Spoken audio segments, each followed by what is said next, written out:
Olá, vamos falar sobre tecnologia REAC. Vamos entender o que é uma terapia REAC, o que é tecnologia. Então, ela passa a ser uma terapia quando ela é aplicada pelo médico, como um processo de interação e não de ação. Então, ela permite uma variedade de aplicações no sistema. Ela não faz uma ação no sistema nervoso, e sim uma interação. Então, uma única ação receptiva, então, onde o organismo responde à sua autonecessidade reorganizacional. Então, ocorre uma emissão de microcorrentes elétricas e o organismo tem a resposta no modo que ele precisa. Então, apesar do REAC ele emitir uma onda eletromagnética, o mais interessante é que a parte elétrica é o eixo de controle. É uma tecnologia como se conversasse com o sistema celular. Ele reconhecesse e ativasse seus fluxos iônicos, fluxos que estavam inativados. Então, o organismo ele utiliza uma informação para se auto-organizar. E a depender do seu tempo de desorganização, como a sua casa que está desorganizada,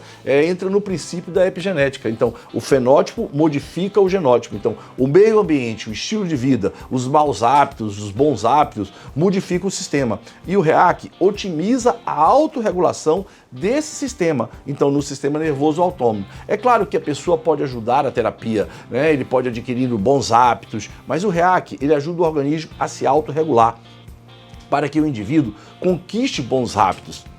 Ele escolha um novo estilo de vida, psíquico, mental, corporal. Então, os pacientes com fadiga, com insônia, com transtornos mentais, com burnouts, com fobias, eles relatam que a terapia ajuda a melhorar. Eles dormem melhor, acordam melhor, mais disposição, mais energia, mais trabalho físico, mental. Então, eles ficam mais dispostos às atividades físicas, com mais energia. Estimula a neuroplasticidade, Então, é um estímulo autólogo. É como um filme, onde o ator principal é o organismo e o protagonista é o REAC. Então, é uma redundância, mas é como se você... ele é reconhecido como um processo neurobiomodulado. O organismo pode ter uma série de processos que impeçam dele se autorregular. Hábitos de vida ruins, crenças, genética, e ele precisa de um estímulo externo para se autorregular. É como um computador. Então, ele chega a quase perfeição, mas ele precisa de um programa externo, um software, para ele se autorregular, ele autocorrigir, corrigir os sistemas, um antivírus, seja o que for.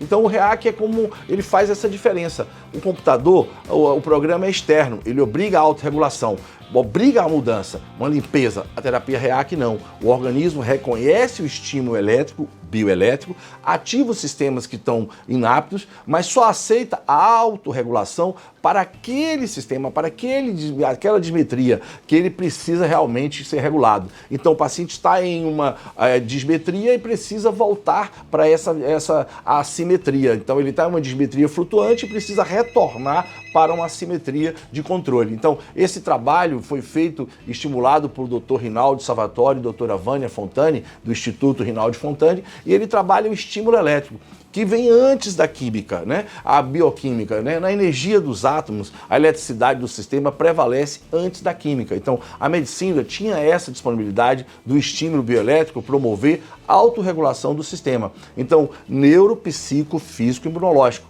eixo PNEI. Então, pelo sistema elétrico nervoso, é como se um ato de abinar, São duas ações binárias, bioelétricas, que promovem o equilíbrio dos fluxos iônicos, da polarização celular, desde o tráfego das membranas celulares, no interstício, os eixos do sistema hipotalâmico, pituitário, adrenal, o eixo PNEI, psico-neuro, endócrino, imunológico. Então, ele promove uma regulação, São reguladores assimétricos. O movimento do organismo, antagonismo, organismo, negantropia, entropia. Por isso o nome é REAC.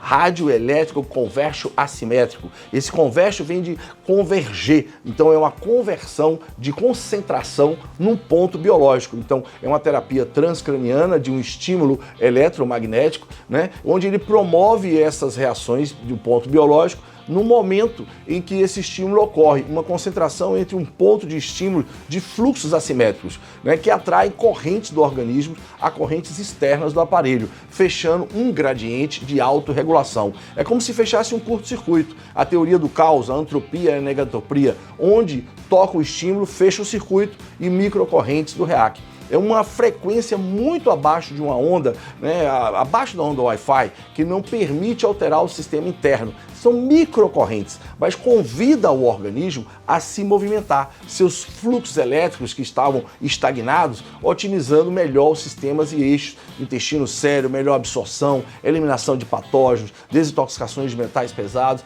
seja o que for, essa estimulação ocorre e pede para que o corpo faça uma autorregulação, estimula a neuroplasticidade, um realinhamento corporal das dismetrias, otimizando o funcionamento elétrico do coração, das células gliais, troncos, células-troncos, as correções dos erros inatos, os erros de conexões neurais. É a teoria da dismetria flutuante do estresse, né? Então, a estimulação do seu organismo a se autorregular às suas necessidades, né? Então, vou usar uma metáfora para você entender em uma analogia. Uma pessoa distraída olhando o seu zap, passando no celular, atravessando um sinal de trânsito. Daí o sinal está aberto, sem olhar, e vem um carro em alta velocidade. O organismo tem uma capacidade enorme de desregulação, de se distrair, né? Desligar os seus alertas como um ser humano, né? Esse ser humano atravessando a rua. O carro tem um dispositivo de uma única ação, a buzina, que é o REAC. É como uma buzina que chama a atenção do organismo, alerta da buzina, faz com que o ser humano pare e volte rápido ou pule, que ele vai ser atropelado, né, para se livrar daquele atropelo. Sem esse aviso, o sistema pode ficar estagnado por uma vida, distraído sem ser estimulado a se autorregular. Embora tenha indivíduos sem reação, que possam, né, mas a matriz celular, ela tem a opção de sobrevivência, né, é a vida, como a negentropia, ela se reconstrói, e a matriz celular leva à otimização, vai do pior para o melhor. Em qualquer situação, se torna sistêmico, né, o sistema imunovegetativo endócrino. Então, esse sistema nervoso autônomo é o organismo suscetível à desregulação e à autorregulação, a depender do estímulo ou não. Então o REAC garante esse estímulo. Fiz me entender?